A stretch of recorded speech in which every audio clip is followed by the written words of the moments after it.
Hey, what's up, you curious cats? Welcome back to another episode. If you haven't already, please subscribe to the channel, hit like on the video. It helps me get this info out there. With that being said, let's get right into it. So as you can see, this happened. It is now winter here in Canada. It's quite cold, and I've been working pretty hard on some contracts with my electrical business and just working out in the freezing cold. So finally got a little break in my schedule today. So gonna fire off a little video. Sorry I haven't been making as many videos or haven't been that consistent. It's been just wild with my business, and it's been really critical for me to be earning money at this time. I have some goals to acquire some more Bitcoin, and with that being said, I'm going to talk a little bit more about Bitcoin.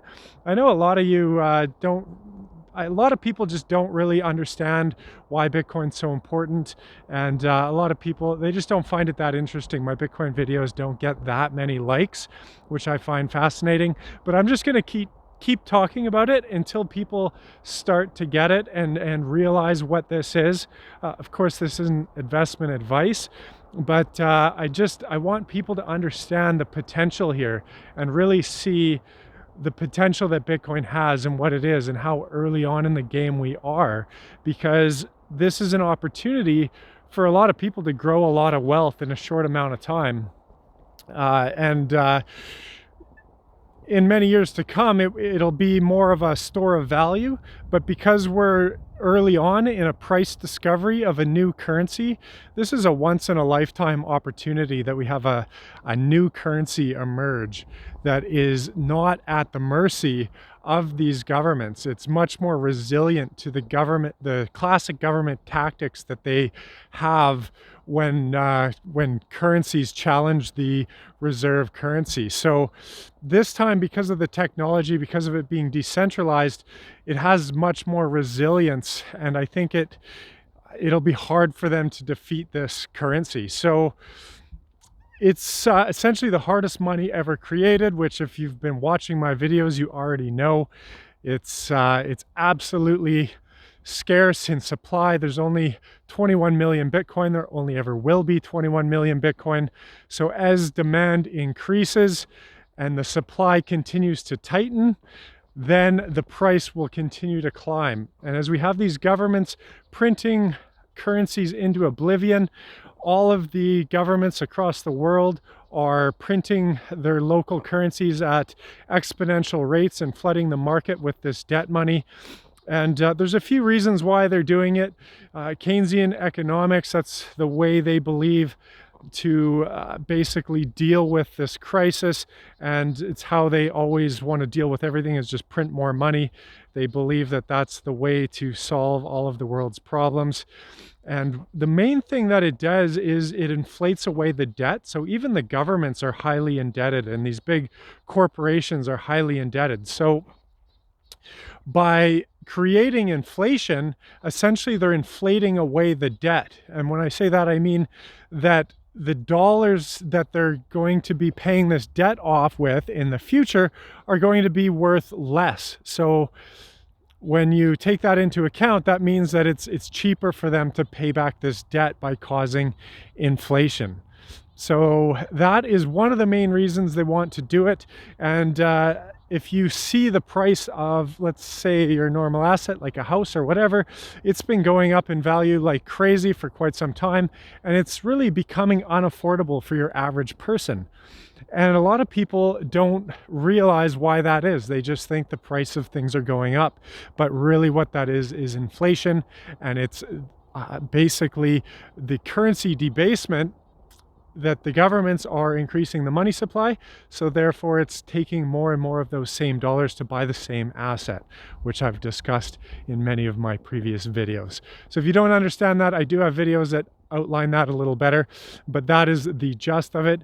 And what that means is that we need to recognize these trends. We need to recognize that it's going on so that we can make the best decisions moving forward to protect our wealth and to essentially have some buying power of our capital left. Because if you look at what's going on, everyone's saving in these dollar terms. They're working their day jobs or whatever, they're running their business and they're putting all their dollars in the bank.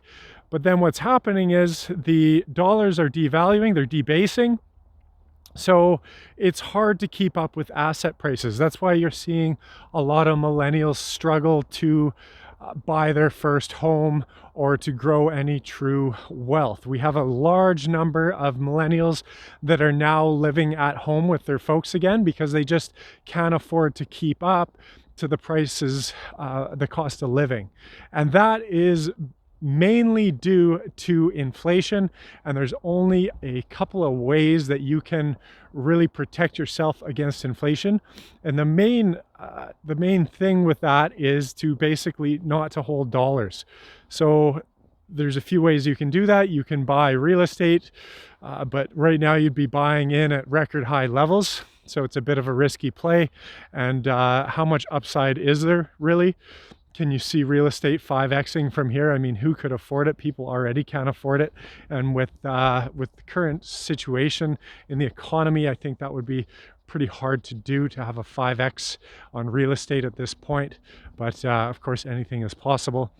At that point, I think basically the banks would own absolutely everything. They'll be the buyer and lender of last resort, and they will essentially be buying up all of the real estate, or the majority of it, just because they can create the money out of thin air. So it doesn't matter if houses go to 5 million for an entry-level house, because they essentially just counterfeit the money out of thin air, and then they can come in and buy it. But for you or I to come in and buy a $5 million home and we're just working a day job at an hourly wage, that's very difficult to do. So that's one way. Of course, you can buy stocks. That's another way that rich people maintain their wealth. They buy stocks, and then the stocks appreciate with the inflation. However, again, you'd be buying at record high levels. So another way is to leverage debt. So like I said, by having debt at the current levels, by getting debt and then paying it back in the future with inflation, then essentially it's cheaper to pay back that money in the future with the cheaper dollars. So another way to make this play is to borrow a bunch of money. I've always been one to not want to borrow. I like to work and earn the money and buy it for cash. But in this current environment, I've switched my way of thinking. We know their game plan, so we may as well play according to the way that they're going to play. And so now I'm going to be looking at getting a large loan and then buying some real assets with that and investing it. Mainly, I want to buy more Bitcoin. So I'm actually going to go and get a day job because they won't lend me money as being self-employed. Pretty funny, but if I go get a 2-week paycheck, then of course they will lend me money. So just a funny little thing like that. So that's my plan. I'm going to go get a day job and then get a bank loan, and then I'm going to be buying a bunch of Bitcoin. That's going to be my play. Another way, of course, is to buy other limited assets that have more of a controlled inflation rate. And when I say inflation rate, I mean the rate at which more of that asset comes on the market. So if we look at something like gold, to increase the supply of gold, essentially they have to create more gold mines, and they have to mine it, they have to mint it, and they have to get it onto the market. So it's not easy to do. It's not like the government currencies where they just come add a bunch of zeros on the end of the money supply on the computer. There's absolutely no cost really of increasing the supply of these government currencies, and that is the problem. That is why they are called fiat currencies. They're not a hard money at all. There's nothing hard about creating more of it, and that's why they're using it to their advantage, and they're counterfeiting it and buying all the assets. So that is the problem with our monetary system. And when money is at the basis of our day-to-day lives, when we use it to afford our cost of living and to transact and to exchange for our goods and services, it's really important that we start to understand money, understand how it works, understand where it gets its value, understand how they're manipulating it with interest rates and money debasement, currency creation, because then once you understand that, you can make better decisions, and you can see why I talk so much about Bitcoin, because Bitcoin is the hardest money ever created. Where we used to have gold, traditionally gold would be the go-to when the government started debasing the currency at such an alarming rate and causing all kinds of inflation. But even gold has an inflation, and gold's inflation is about 2 to 2.5% per year. That means an increase of the total supply, above ground supply of gold is mined and put into the market every year.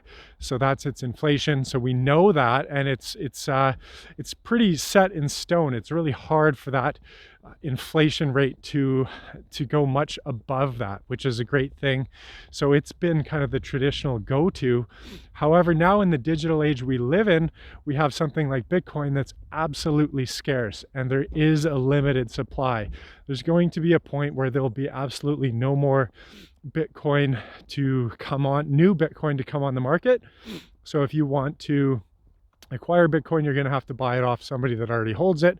And at that point, who knows what price people will be demanding, as it will be just absolutely scarce and so hard to get.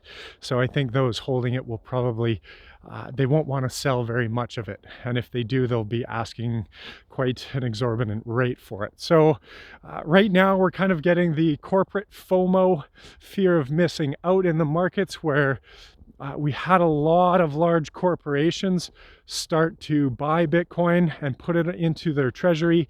So they're holding it on their balance sheets as a reserve asset. And this is big news. It's massive news, where, you know, it wasn't too many years ago where Bitcoin was kind of seen as a joke and a Ponzi scheme, and, you know, was only used by drug dealers and different black market economies to transact with. But now we're seeing major publicly traded corporations buy and hold it because they want to get out of cash. Everyone's looking to get rid of their cash because the cash is losing its buying power. So this is massive. You know, these people are highly intelligent people. So I look up to the smart money and I try and see what they're doing. We have all the central banks buying gold at record high levels, which indicates even the central banks are nervous and they're hedging their bets against the inflation because of how much money they're creating. So traditionally, like I said, gold's been the go-to, but now we have Bitcoin, which is a new asset. And I think it's a lot better than gold in many ways. And I think it will outperform gold. I think it's going to be, as Paul Tudor Jones said, the fastest horse at the race. And I think we will get, it's only a $250 billion market cap right now, which is tiny. It's just a tiny little fraction of the amount of the world's wealth that's in Bitcoin. And I think that will go to much higher levels. I think it's well in the trillions of dollars of an asset class that it should be, so that we have all kinds of growth that I expect to see in Bitcoin. I think it's a no-brainer that we're going to get into the hundreds of thousands of dollars per Bitcoin. And right now at 13,000, 14,000, it makes it seem pretty cheap. Of course, like I said, not investment advice, but those are my thoughts. I think we're going through the corporate FOMO phase, where now corporations, because we've had these corporations like MicroStrategy, like Square, PayPal, this kind of stuff starting to get into the Bitcoin market, that now other corporations essentially start getting the fear of missing out. They start thinking, well, if these big corporations are doing it, we better put a little bit of our wealth into it just in case it ends up being the future of money, or I shouldn't say the future of money, but a savings technology, a hedge against inflation. So that's why this is so important. You guys, I think everyone should learn how to buy it, safely store it, and hold it. I'm not much of a trader. I tried my luck with trading, and I lost a lot of my Bitcoin. So now I'm more of a buy and hold kind of guy. I'm too busy in my day-to-day to be trying to day trade this stuff and try and make money on it. There's a lot smarter people than me that just seem to steal my Bitcoin when I'm trying to beat the market with my day trading. So now I'm a buy and hold kind of guy. But I think this is a great opportunity for all of us to be growing our wealth and to be getting in early ahead of the curve. I think that we're so early on right now that most people don't really realize what this is. They don't realize the potential, and it pretty much has the best risk to reward ratio out of any asset class at the moment. The traditional currencies only last on average, I think, 30 years, and the US dollar as the world reserve currency has lasted 47 years now. And I think we just hit the 50-year anniversary of a 100% fiat-based system, which also, may I remind you, is a complete experiment, just like Bitcoin. People think Bitcoin's so experimental, and it's been around 11 years now. Well, 100% fiat, which means unbacked currency. There's nothing backing it. There's no gold backing the value of these currencies. It's basically just people's perception of the value of these currencies, which are maintaining any value in their purchasing power at all. And so we've only been on a 100% fiat system for 50 years now, which is also a major experiment. And I think we're seeing now how it has failed, and we're seeing how it's creating a major wealth gap between the rich and the poor. It's destroying the middle class. It's pushing asset prices out of reach of your average individual, and it's creating a lot of poverty and disparity. So I don't think that it is a successful experiment, as you will. So I think that it's time for a new system, and we're seeing the central banks now, they're all discussing central bank digital currencies. So I think that's the way they're going to go. I'll talk about that in some future videos. But I just wanted to brush on all of that. So of course I hold silver and gold as a backup in case something ever did happen to Bitcoin. But I'm going to be looking to increase my holdings in Bitcoin, and I think I'm going to up my allocation. I think I'm about 25% of my wealth right now is in Bitcoin, and I think I'm going to be looking to up that to about 50%, or just 50 to 60%. So I'll be getting rid of the rest of my cash, or I just keep a little bit of cash for operating expenses, and then I might even sell a little bit of my silver. I hate to sell my silver, but I just feel like I need to be a little more heavily weighted in Bitcoin, because the more I learn, the more I become bullish on the technology and the news that's been coming out these days. I think it's just, there's no stopping it at this point. It's very unlikely that they will stop it at this point. And I think we have much more room to go higher before anything is really at risk of taking down Bitcoin. So with that being said, I'm going to leave it at that. I hope you guys enjoyed the video, and I will see you in the next one.